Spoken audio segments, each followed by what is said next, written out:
how to change the font in Notion. Hey guys, in today's video, I'm going to teach you how to change the font in Notion. Stick around till the end so you don't miss anything important. Let's get started. First, open up your browser and head over to www.notion.so.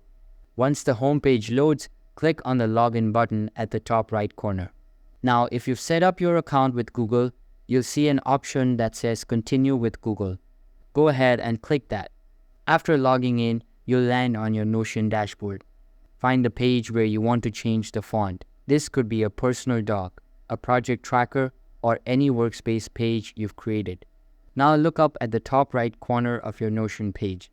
You'll see 3 little dots. Click on those. That opens the page menu, which includes layout and styling options. Here's the fun part. Right at the top of settings, you'll see 3 font options: default, serif, and mono. You don't even have to click right away, just hover over them to preview how they'll look on your page.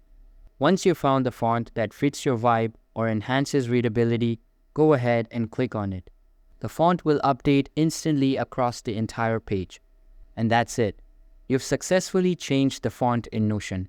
If you found this helpful, check out our other Notion tips to get even more out of your workspace. See you in next one.